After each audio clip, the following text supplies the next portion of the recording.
Hace poco estoy ahora leyendo un libro sobre la infancia del cristianismo, escrito por un francés, y está lo más interesante, porque habla de la historia del pueblo judío, habla de la historia de qué estaba pasando en el tiempo en que nace Jesús y muere Jesús. No solamente en Palestina, sino en la diáspora judía.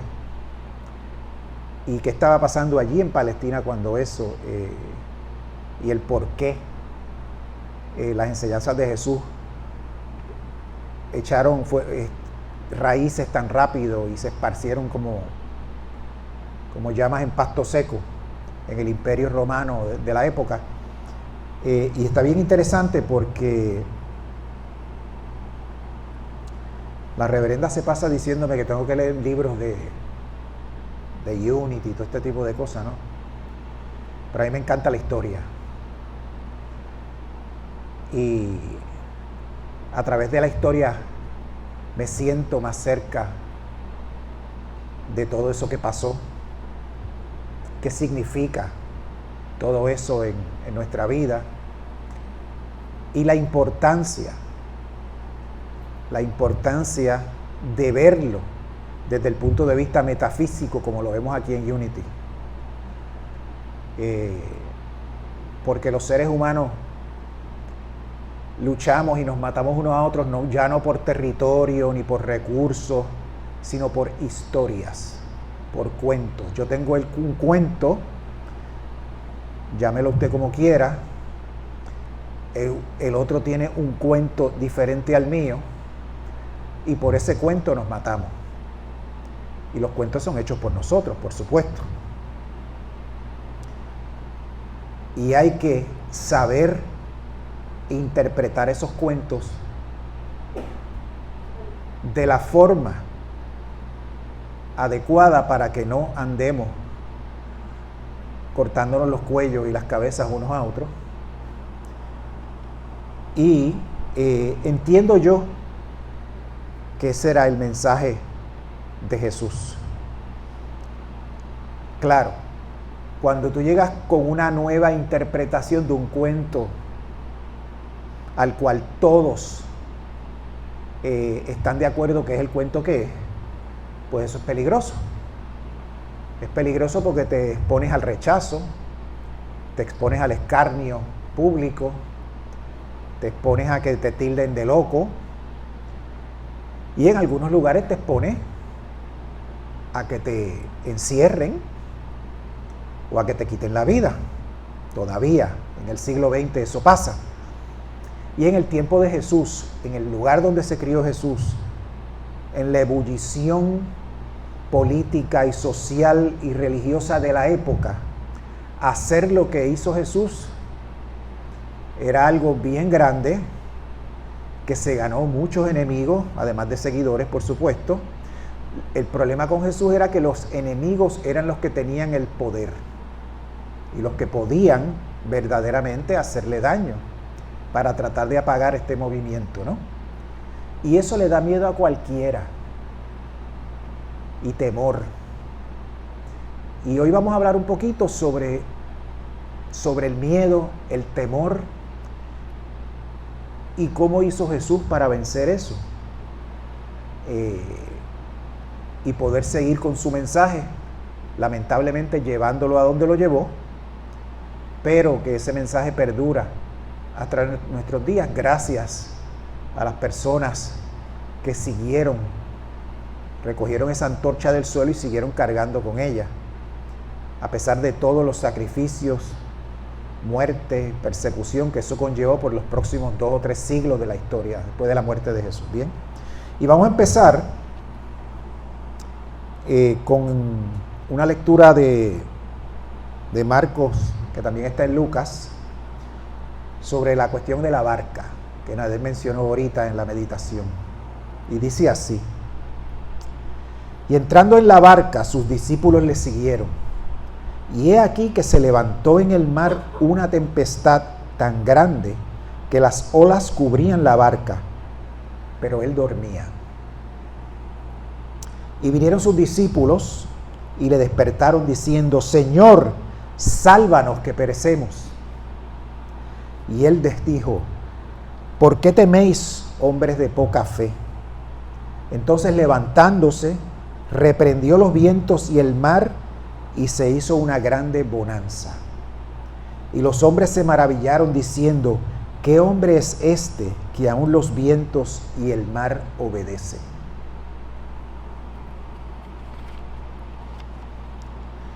Y vamos a hablar un poquito primero sobre qué es miedo y qué es temor. Son dos cosas bien diferentes. El miedo es algo inmediato. El miedo posiblemente lo sentimos nosotros y lo sienten también todos los animales, que es lo que te da esa ansiedad, esa angustia, ese deseo de salir de la situación que te está provocando esa sensación. Nosotros le pusimos ese nombre. Debe tener muchos nombres en la biología, ¿no? Es la sensación esta de lucha o correr, o luchar o correr. Y el miedo es la sensación de que algo, una amenaza inmediata, te va a hacer daño no solamente a tu integridad física, puede ser también a tu integridad emocional. Y ese miedo no solamente, o esa amenaza, perdón, no solamente puede estar fuera de nosotros, en el ambiente, puede ser también dentro de nosotros. Algo que amenaza el status quo, algo que amenaza nuestra zona de confort. Estamos cómodos y algo amenaza esa comodidad y eso nos da miedo. Puede ser una idea, puede ser un fuego, puede ser un huracán que viene, una tormenta, un accidente, cualquier cosa que nosotros percibamos que amenaza nuestra integridad física o nuestra integridad emocional nos causa temor. Y el cuerpo reacciona automáticamente para nosotros salir de esa amenaza y regresar de nuevo a la comodidad donde estábamos antes. De ahí viene el término luchar o huir, que es bien conocido en la psicología, en la biología, etcétera, porque solamente hay dos formas de hacer eso. O tú luchas contra eso porque no tienes escapatoria, o sales corriendo. Como dicen por ahí, cuando yo estudiaba biología en la universidad, que estudiábamos este fenómeno, la pregunta que nos hacíamos era: ¿quién brinca la verja más alta, el que está molesto o el que está asustado? Y todo el mundo estaba de acuerdo que el que estaba asustado brincaba más alto y corría más rápido.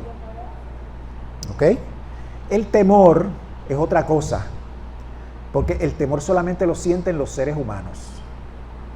Porque el temor es la sensación o el miedo de que algo en el futuro amenace nuestra integridad física o nuestra integridad emocional.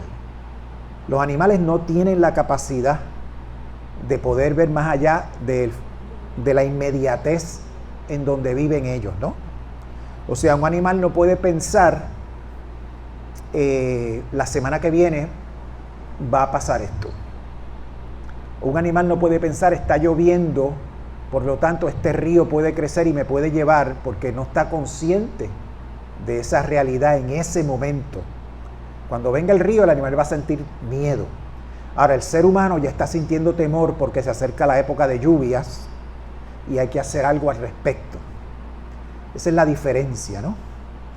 Solamente nosotros podemos proyectarnos hacia el futuro, utilizar el pasado como un ejemplo para tratar de predecir lo que va a suceder, y en muchas ocasiones nos da temor. Los que pasamos por María, probablemente ahora, cada vez que se acerca el mes de septiembre, sentimos un poquito de temor.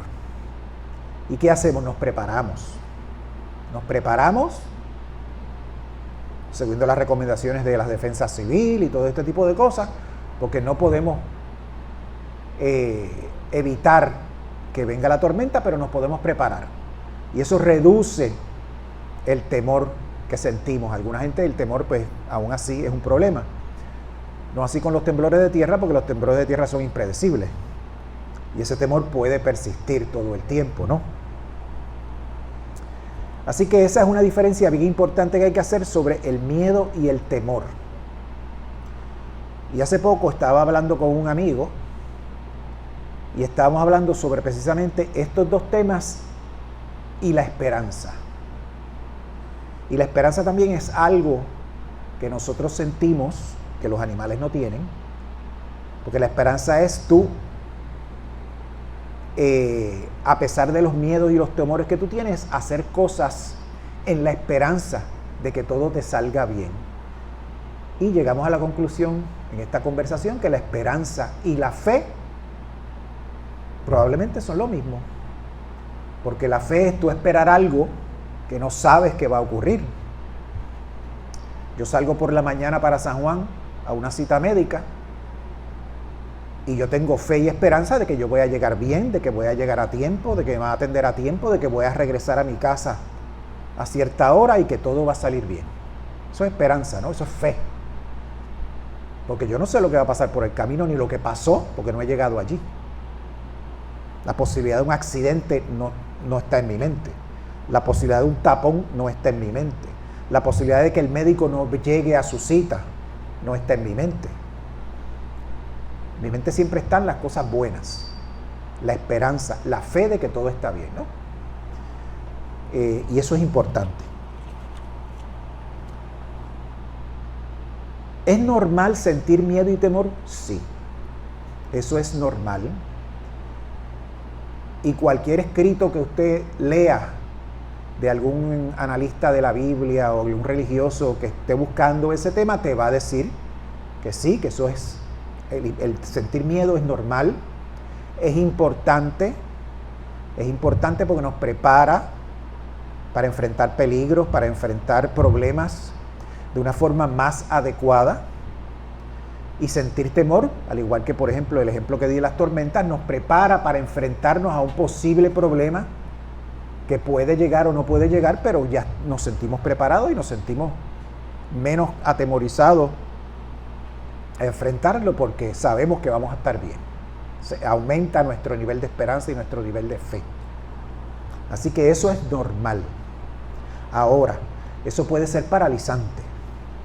Eso depende de la cantidad, no solamente de la cantidad del temor y el miedo, sino porque eso yo creo que es neutral, sino cómo nosotros nos vamos a preparar, no solamente para enfrentar ese posible suceso, sino cómo vamos a bregar, cómo vamos a lidiar con todas esas sensaciones y emociones que a veces pueden ser avasalladoras y no nos dejan pensar con claridad y no nos dejan actuar con claridad.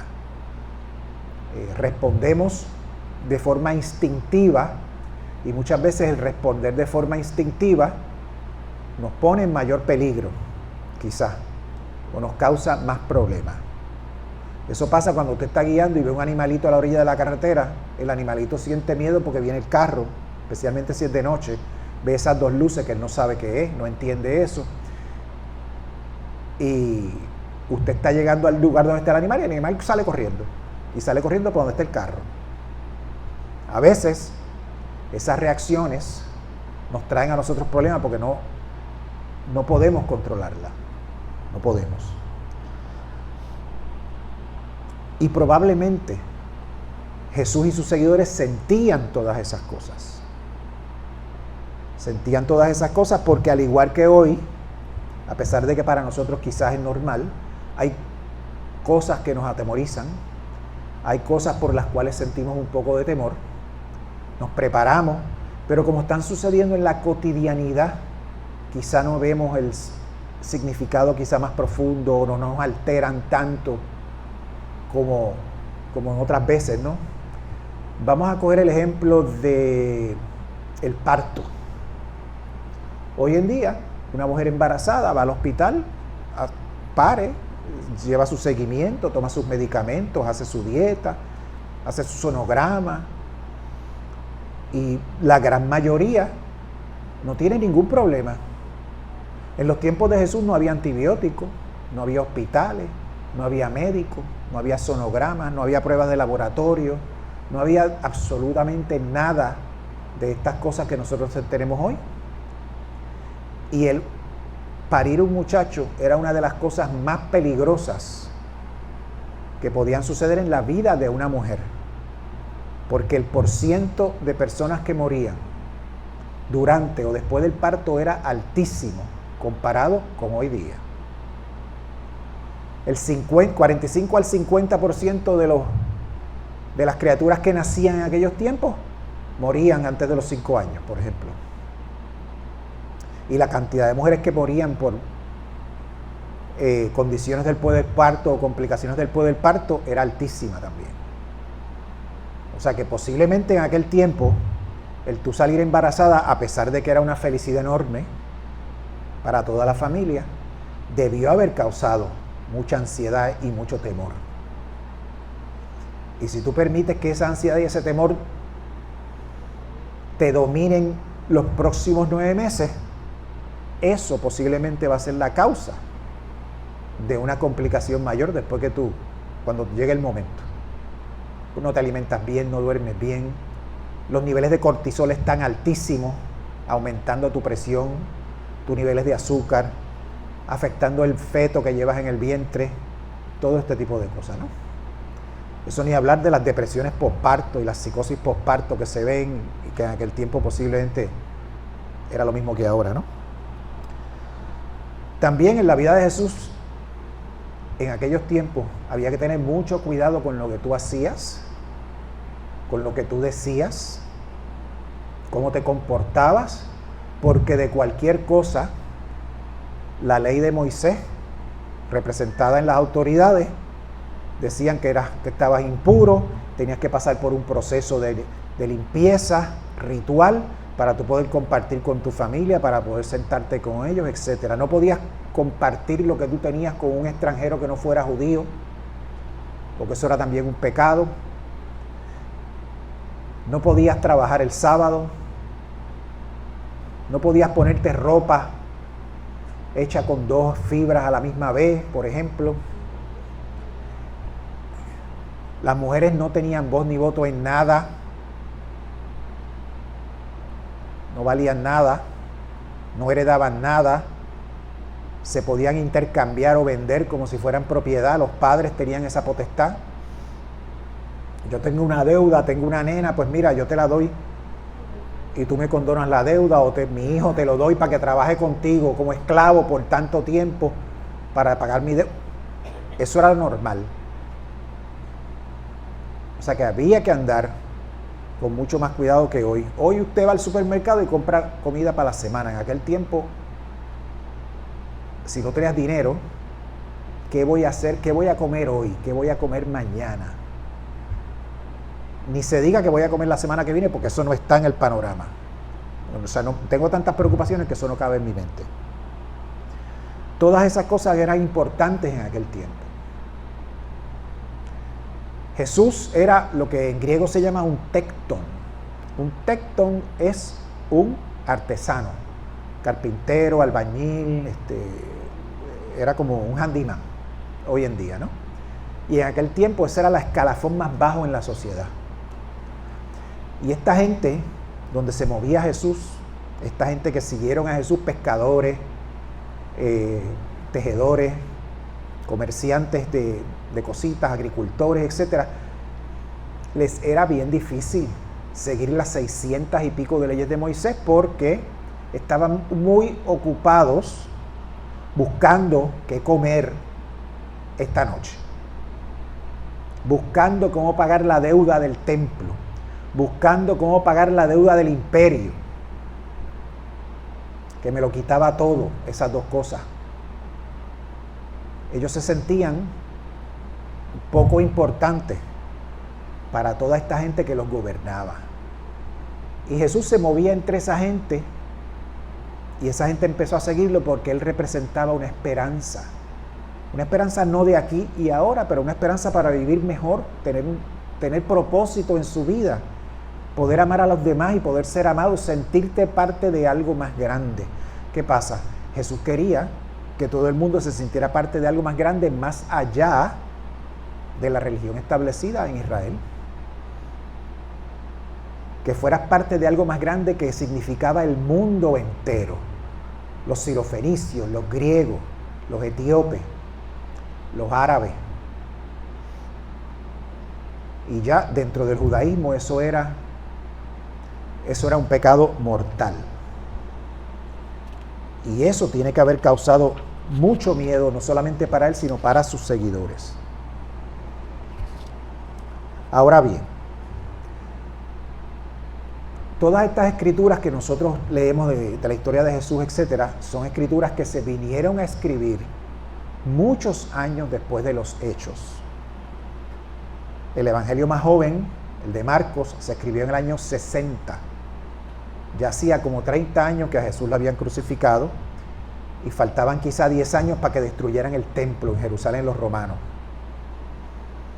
Por las rebeliones, los celotes, todo este tipo de cosas. Ya los otros evangelios, Mateo, Lucas, Juan, los Hechos, se escribieron mucho después de que el templo lo destruyeran y los judíos estaban corriendo por ahí como gallinas sin cabeza. Necesitaban una cabeza. Y por esa cabeza que necesitaban, que hacía falta, luchaban diferentes ideas, diferentes vertientes de la interpretación de la ley de Moisés. Entre ellas estaban los seguidores de Jesús. Ahora bien, cuando estos libros se escriben,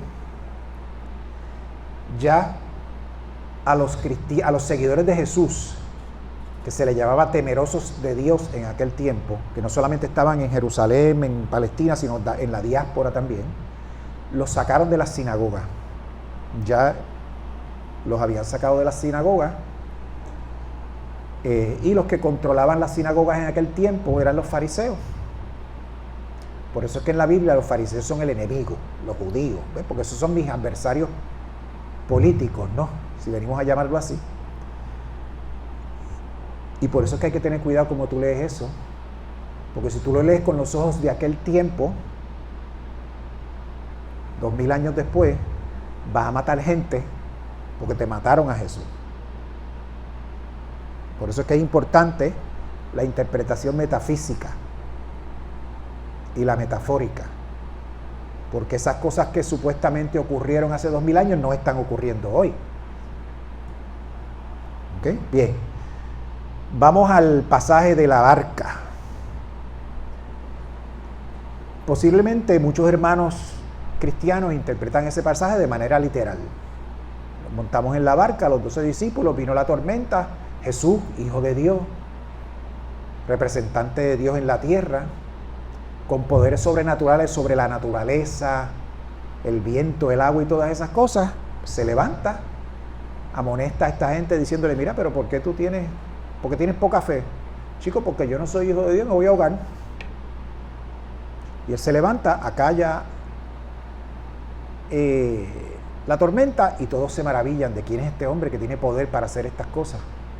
Si tú interpretas eso de manera literal, tú jamás vas a poder hacer una cosa así. Porque tú no eres el Hijo de Dios, engendrado en María, muerto y resucitado y todo este tipo de cosas. Tú eres simplemente mortal. Por eso es que es importante verlo. Y acuérdense, los que escriben estos libros los están escribiendo mientras son perseguidos. Son perseguidos no solamente por los originarios judíos, porque la religión cristiana sale del judaísmo, sino por los romanos, que controlaban el imperio, y por todas aquellas religiones y poderes políticos que había en el momento que veían al cristianismo como una amenaza para sus intereses. Y por hablar de perseguidos políticos no quiere decir que no te voy a dar trabajo, no, quiere decir que te puedo matar. No había policía, no había ley. Salías a caminar por un camino de un pueblo a otro y te podían asaltar por el camino y dejarte de comida para los buitres y nadie se enteró. Todo ese tipo de cosas. Por lo tanto, lo que tú escribías tenías que escribirlo en código. Y cuando lo leías en público, era para que el público interpretara ese código. Por eso era que Jesús decía tantas veces, los que tengan oídos que escuchen. Si no tienes oídos para escuchar, no lo vas a entender. ¿Por qué? Porque había que protegerse también, ¿no? Ahora, la barca, ellos entran a la barca y la barca va sobre el mar de Galilea, sobre las aguas. ¿Cuántas interpretaciones metafóricas y metafísicas puede tener el agua? Desde el punto de vista psicoanalítico, el agua significa un montón de cosas, el inconsciente, donde viven todas estas cosas de las cuales tú no estás consciente que están pasando en tu vida, o que piensas, o que sientes, cosas que tú no recuerdas, que tienes en la memoria guardada. Viven criaturas que tú no sabes quiénes son, ni qué son. El agua, bien abajo, eso es oscuro, no se ve, es misteriosa, da temor, todo este tipo de cosas. El diccionario metafísico de Charles Seymour dice que las aguas son las ideas sin forma, todavía que se encuentran en esas profundidades del subconsciente, pero que tienen un potencial de ser ideas buenas, tienen un potencial de crecimiento, de producción, de hacer las cosas como se supone que se hagan, ¿no? La barca simboliza el estado de conciencia, un estado de conciencia positivo que te va a permitir flotar encima de esas aguas sin ser perturbado, sin que lo que hay allá abajo te perturbe. En aquel tiempo esa gente eran pescadores. ¿Dónde tiran las redes? En el agua, que iban a sacar peces. ¿Qué simbolizan esos peces? Ideas. Tú las estás sacando de esa agua, ¿no? Tú no sabes que están ahí. Tú no sabes qué vas a encontrar. Tira la red desde tu barca, sacar los peces, y los peces, metafísicamente hablando, son ideas. Ideas que se encuentran navegando allá abajo. ¿Y qué tú haces con los peces? Te los comes, te alimentan, te dan sustento, permiten que tú los vendas y compres otras cosas, que pagues tus deudas. O sea, los peces son riqueza, prosperidad. No material, prosperidad emocional, prosperidad espiritual, tranquilidad, etcétera, ¿no? ¿Quiénes están? Ellos se montan en la barca para ir de un lado a otro. Eso significa un viaje. Hace poco escuchaba una interpretación de Tom Sawyer. Tom Sawyer va con sus amiguitos en un bote bajando por el río Mississippi, y esta persona interpretó que Tom Sawyer y sus amiguitos en la barca eran gente que iba en esa barca bajando por el río de la vida, de un lado a otro. Pues eso puede representar la barca en el lago de Genesaret, yendo de un lugar a otro. Y supuestamente iban al otro lado, a Siria, un lugar de gentiles, y cuando llegan allá se encuentran con una gente que tenían unos cerdos, y había unos muchachos que estaban mal de la mente y le sacan unos demonios, los meten en los cerdos y los cerdos se tiran al mar. No sé si recuerdan ese episodio. Eso es lo que pasa al otro lado, pero eso no es lo que estamos hablando hoy, ¿no? ¿Qué significan los 12 apóstoles en la barca? Los 12 apóstoles significan las facultades del hombre, ¿no? Los 12 poderes, si quieren verlo de esa forma. La barca es las ideas positivas que llevan tus facultades sobre las aguas de un lugar a otro. Y las facultades están representadas en los apóstoles que están allí. De repente viene el viento, viene la tormenta. ¿Qué es el viento? Los embates de la vida, los problemas que tú te encuentras que no puedes controlar, que no puedes solucionar. El poder ejecutivo de la mente, dice el diccionario metafísico, que hace que tú hagas cosas, que te obliga a actuar. Y todo el mundo sabe lo que representa Jesús, ¿no? La luz aquí arriba, lo que domina el Dios en nosotros, la divinidad nuestra que ordena, y a través de ella se manifiestan los poderes, o hace que los poderes se manifiesten de manera efectiva. ¿Ok?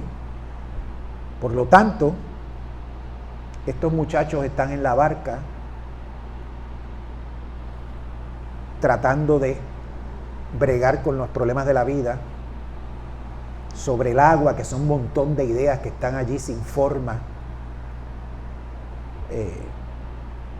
sin saber qué es lo que hay allá abajo, desconocida. Los vientos te azotan,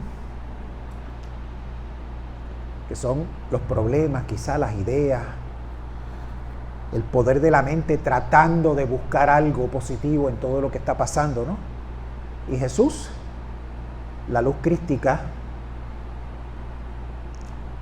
la divinidad dentro de ti, organizándolo todo para que tú puedas sacar el provecho máximo de todo lo que te está pasando y se te quite la angustia y la ansiedad, el miedo.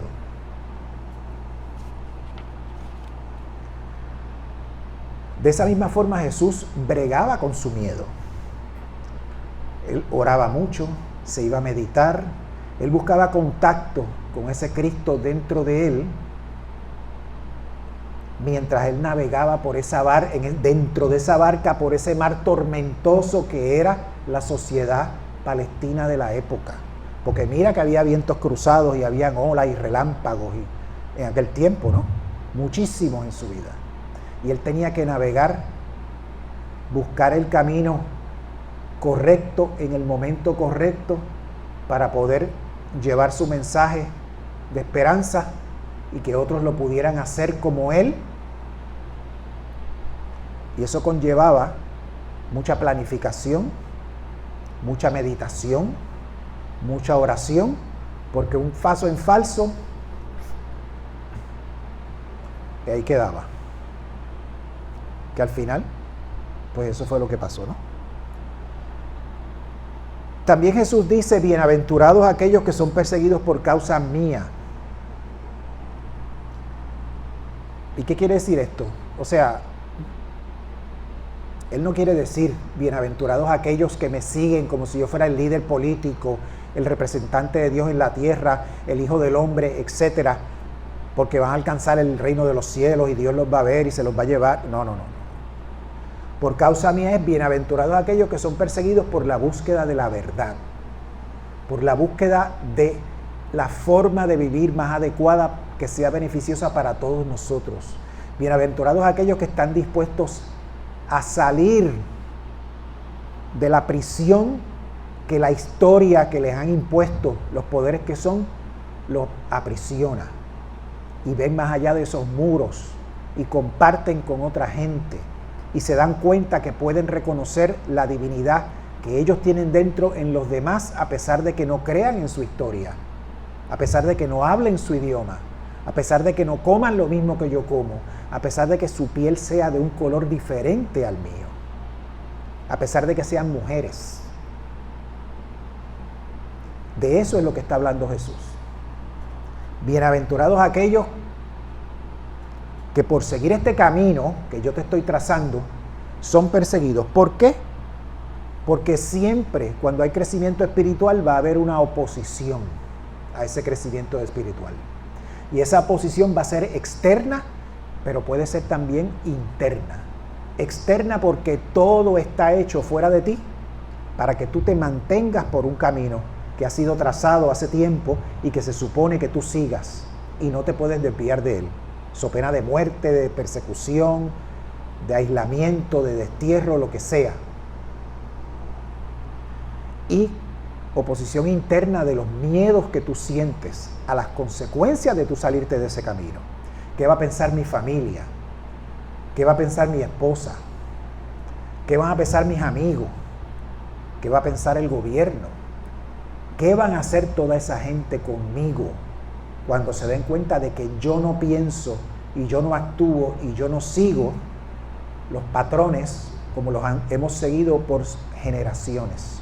Porque yo entiendo que esta forma de seguir caminando es mejor y es más beneficiosa, porque las cosas cambian, el mundo cambia, el ser humano crece, hay más tecnología, se conoce más historia, se conoce más ciencia y tú no te puedes quedar en lo mismo.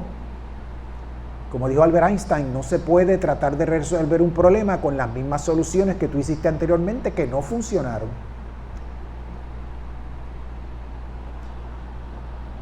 Y la persecución externa o interna, Jesús dice que es una bendición oculta. ¿Por qué? Porque como dijo Nietzsche, lo que no te mata te hace más fuerte. Todas esas cosas te fortalecen. De la misma forma que si tú estás haciendo ejercicio, al principio te vas a cansar y te van a doler los músculos. Esa es la oposición. Pero si tú perseveras en esa práctica, eventualmente te vas a sentir mejor, eventualmente te vas a sentir más saludable, te vas a sentir más fuerte, y eventualmente todo ese esfuerzo que tú hiciste va a ser beneficioso para ti. No solamente pasa con los ejercicios, sino que pasa también con la meditación, la oración y la búsqueda de este camino. Eso es una bendición oculta, porque si tú perseveras, vas a salir triunfante y vas a salir más fuerte espiritualmente. ¿Y qué es lo más importante aquí? Lo más importante es la fe. Esa esperanza de tú tener lo que no sabes que va a pasar. Esa esperanza que tú tienes de que las cosas van a salir de una forma, a pesar de que ninguna evidencia que tú tienes frente a ti te dice que eso va a ser así. Esa esperanza de que tú vas a lograr tus metas internas, tus metas espirituales, tus metas de vida, a pesar de tener tantos obstáculos en tu vida, sociales, personales, familiares, de amistades,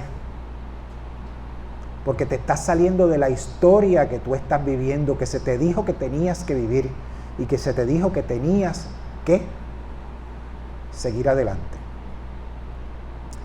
Esta mañana estaba leyendo unos correos electrónicos viejos que recibí de Unity, quizá el año pasado, y me impresionó uno, porque este muchacho está hablando de su camino por Unity y cómo él ve la curación de Mr. Fillmore. Y él estaba diciendo que me estuvo bien interesante, porque eso sí es una interpretación bien metafísica. Él está diciendo que Mr. Fillmore no se curó de la tuberculosis, que ella se curó del juicio que hacían los demás a su idea de cómo debía ella manifestar su espiritualidad, de cómo debía ella seguir las enseñanzas de Jesús. Y cuando ella se liberó de todo eso, se quitó ese peso de encima, le vino la sanación, habla él, porque se sanó de todo ese prejuicio, de todo ese lenguaje que se utilizaba de oposición a todas las personas que se desviaban de este camino. Que esa fue la verdadera sanación de Mr. Fillmore, a través de la oración y a través de la meditación. El seguir este camino, que era bien diferente al camino que se le impuso de niña y al camino que le querían imponer las sociedades a las cuales ella iba y pertenecía y compartía, porque ya ellos tenían una visión. Y eso pasa con nosotros cuando vamos buscando caminos diferentes. Usted va a una iglesia, por ejemplo, diferente a la que usted iba. Al principio a usted le gusta eso, pero llega un momento en que quizá usted ve una idea que no resuena dentro de sí y usted quiere no obligar a nadie a seguir su camino, simplemente seguir su camino, ¿no? Quizás siendo parte de esa institución, de esa congregación, pero entonces viene la oposición. No, tú no estás haciendo las cosas como dice el pastor, tú estás mal. Y ahí empieza el juicio, ahí empieza el dejarte solo, ahí empieza a que te tienes que sentar aparte, y ahí empieza que quizá te empiezan a tratar de hacer quedar en ridículo desde el púlpito, que eso pasa también, ¿no? Aquí usted no puede venir sin dinero, afuera hay una TH, búsquelo para que lo traiga, por ejemplo, delante de todo el mundo. Cosas así, ¿no? Siempre vamos a encontrar oposición. Siempre alguien tiene algo que decir. Siempre tienen algo que opinar. Y todas esas cosas causan angustia. Aunque usted no lo quiera admitir, causan angustia interna, duda, desasosiego, tristeza. Y hay que vencer esas cosas. Y si tú las puedes vencer, vas a salir más fortalecido espiritualmente, porque la relación tuya con Dios no es a través del púlpito, no es a través de la lectura, no es a través de lo que escribió fulano hace 100 años, ni 200, ni 300, ni 1000. Es a través de tu relación personal con esa divinidad. Sí es importante leer, sí es importante ver qué otros tienen que opinar, pero nada de eso está escrito en piedra. Y el primero que dijo eso fue Charles Fillmore, cuando los hijos y los seguidores veían que el movimiento crecía y le dicen a él, mira, tú tienes que escribir algo como unas guías y unas cosas porque esto se está saliendo ya de nuestras manos. Él accede, escribe esto y a lo último dice, pero yo me reservo el derecho de cambiar de opinión cuando yo quiera. Él mismo dijo, ok, esto es lo que yo creo, pero a lo mejor el año que viene yo no creo esto, porque yo cambié, yo maduré, yo crecí, yo leí, yo tuve una experiencia nueva, me vino una idea, salió un pez de ese mar en el que estoy navegando. Cuando yo tiré el anzuelo, que es la oración, que es la meditación, salió este pez y me gusta este pez. Y a lo mejor el año que viene saco otro pescado diferente. Él mismo sabía eso. Y nosotros tenemos que dejar ese camino abierto, esa puerta siempre abierta, de que esas ideas que lleguen, poder analizarlas y seguir creciendo en ellas a pesar de que a algunas personas no les guste. En el tiempo de Jesús eso era bien peligroso, porque podía significar la diferencia entre el estar sano o estar enfermo, tener gente que te apoyara versus tener gente que te rechazara, entre vivir en comunidad o vivir en la cueva de los leprosos, sin poder tocar a nadie, sin que nadie te dé comida, en el rechazo, ¿no? O el caso extremo de que te apedreen y te maten poniéndote el sello de hereje y de blasfemo, que era lo que sucedía. Todos esos riesgos se los tomó Jesús y estamos hablando de él hoy, 2000 años después. No es que nadie esté hablando de nosotros dentro de 2000 años, porque dentro de 2000 años nadie se va a acordar quién es Carlos Avilés, por ejemplo. Pero esta es mi vida y yo tengo que sentirme que tiene un propósito y tengo que sentirme próspero espiritualmente. Y yo escojo mi camino, el camino que me haga sentir bien, y ya no tenemos unas ideas de cuál es el camino que nos va a hacer a nosotros sentir bien.